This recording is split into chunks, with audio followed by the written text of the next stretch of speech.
Hello friends, नमस्ते। आप सभी को मेरी तरफ से नवरात्रि की हार्दिक शुभकामनाएं। ये पार्सल मैंने अमेज़ॉन से रिसीव किया है। इंडक्शन का कुक टॉप मैंने ऑर्डर किया था, जिसको कि पहुंचने में काफ़ी टाइम लगा। मुझे लगा था कि ये जल्दी मिल जाएगा क्योंकि इसकी बहुत ज़रूरत थी, इसलिए मैं साथ में लेकर के नहीं आई।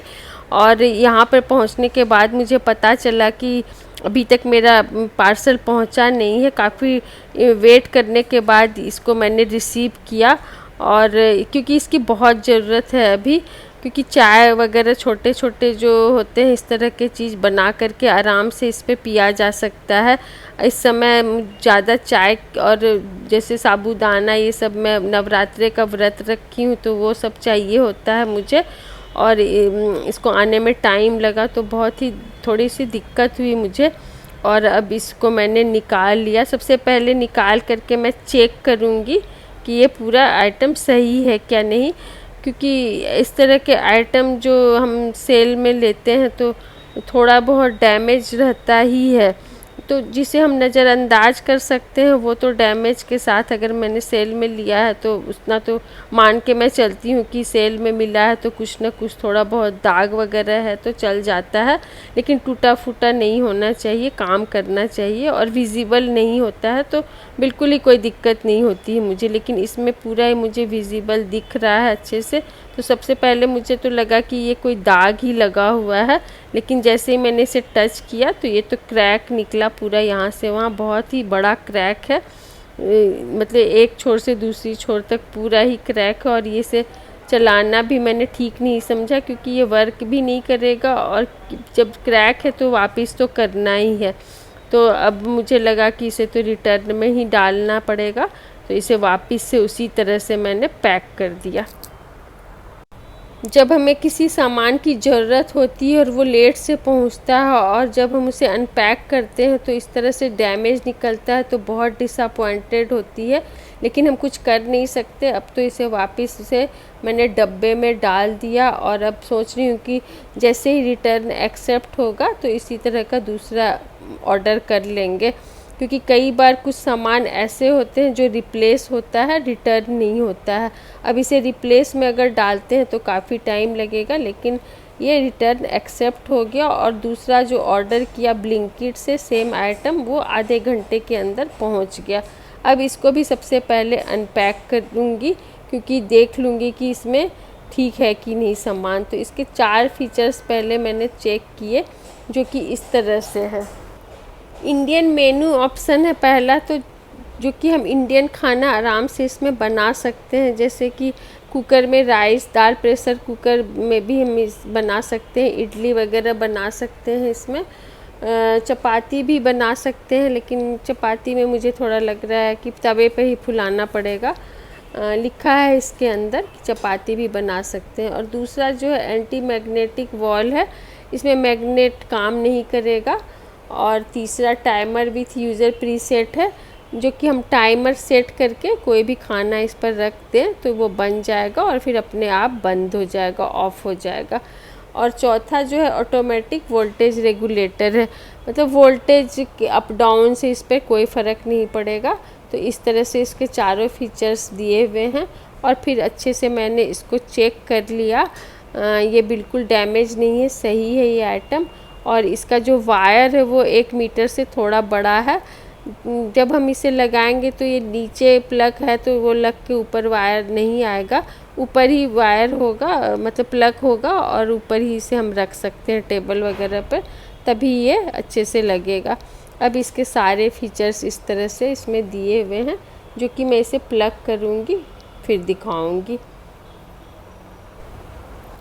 अब इसे प्लग लगा करके मैंने ऑन किया तो सबसे पहले देखिए इसका ये इस तरह से जैसे ही ऑन करेंगे तो इसमें एक लाइट ब्लिंक होने लगता है सामने में। इसके जो ये फीचर्स हैं पावर ऑन करते और उसके साथ ये सॉसपेन लिया है मैंने, मतलब पहले से ही लेके रखा था, अभी ज़रूरत पड़ी तो मैं इसे निकाल रही हूँ। ये इंडक्शन बेस्ड यूटेंसिल है, सॉसपेन है और बहुत ही अच्छा है ये सॉसपेन। मैंने लोकल शॉप से परचेज़ किया। इस तरह के जो सॉसपेन होते हैं वो बिल्कुल बहुत ही अच्छे होते हैं, डीप है ये पूरा। इसके साथ ये लीड है स्टील का, जो कि फ्री लिखा हुआ है इसके डब्बे पर। और ये जो है बिल्कुल ब्लैक कलर का है और अंदर बहुत ही डीप है, सरफेस बिल्कुल फ्लैट है इसका, तभी इंडक्शन पर बर्तन चलता है। इंडक्शन बेस्ड जो होता है बर्तन वो सरफेस फ्लैट होना चाहिए, तब इंडक्शन पे आराम से चल जाता है। कोई दूसरा भी बर्तन अगर आपके पास है सरफेस फ्लैट होना चाहिए। और ये सॉसपेन बहुत ही अच्छा है, इसकी हैंडल एकदम स्टैटिक है, अच्छे से इसमें मतलब कुछ भी बनाओ सब कुछ बन जाएगा आराम से। तो एक बर्तन ऐसा मैंने रखा कि इंडक्शन पर यूज़ हो जाए, और इसके साथ दिया है ये स्क्रबर साफ़ करने के लिए। तो देखिए कितना अच्छा लग रहा है, देखने में भी बहुत ही अच्छा लग रहा है और काफ़ी हैवी है ये, मतलब प्राइस भी कुछ ज़्यादा नहीं है। अब मैंने प्लग ऑन कर दिया और इसको इंडक्शन के ऊपर रख दिया और इसमें ½ लीटर दूध ऐड किया, क्योंकि मैं अपने लिए साबूदाना बनाऊंगी फलाहार के लिए। इतने दिनों से घूम रही हूँ फ्रूट खा करके, तो आज जब इंडक्शन पहुँच गया तो मैंने इसे ऑन किया। पावर का बटन ये है, इसको प्लग लगाने के बाद जब आप ऑन करते हैं तो ये देखिए टेम्परेचर इसका ऑन हो गया। ये 1200 वाट का है, तो 1100 पर अभी रखा है मैंने, तो बहुत जल्दी ही ये बॉयल हो जाएगा दूध। और देखिए तुरंत गर्म हो गया। और अभी इसको अच्छे से मैंने हिला लिया। अब इसमें साबूदाना बनाना है, तो साबूदाना का पाउडर बनाकर मैं लेके चली हूँ और अब इसमें इसको ऐड कर दिया, पानी में भिगो के रख दिया था। और इसके साथ ही मैं ये हैक यूज़ कर रही हूँ। बहुत बार देखा है मैंने कि अगर इस तरह के स्टिकर बर्तन में चिपके रहते हैं तो वो निकालो तो आसानी से नहीं निकलते हैं, लेकिन जब गर्म होता है तो वो बहुत ही आराम से निकल जाता है। तो इस तरह से जैसे ही ये गर्म हुआ मैंने इसे निकाला तो ये बहुत ही आराम से निकल गया। तो आपने अगर यूज़ किया होगा तो आपको पता ही होगा, नहीं यूज़ किया है तो इसे हैक को ज़रूर यूज़ करें। इस तरह से स्टिकर बहुत ही आराम से निकल गया। और अब देखिए साबूदाना बिल्कुल बनने पे है। ये इसका लास्ट जो जाता है टेम्परेचर 100 पर जाता है और प्लस माइनस बने हुए हैं। लेफ़्ट साइड आपका माइनस होगा, राइट साइड प्लस होगा। तो आपको जब भी कम करना है तो लेफ़्ट साइड का बटन दबाएं तो ये कम हो जाएगा। वैसे तो आजकल ये बहुत ही कॉमन है, इंडक्शन कुकटॉप सभी लोगों के पास ये होता है, लेकिन जो लोग नहीं यूज़ कर पाते हैं, बहुत लोग ऐसे हैं जिनको पता नहीं है, तो आपको इससे बिल्कुल ही पता चल जाएगा कि किस तरह से यूज़ करना है। और अभी 800 पर किया मैंने, तो देखिए कैसे बॉयल होने लगा। तो अब जल्दी बनाना है, तो ये बर्तन काफ़ी डीप है तो गिरेगा बिल्कुल भी नहीं।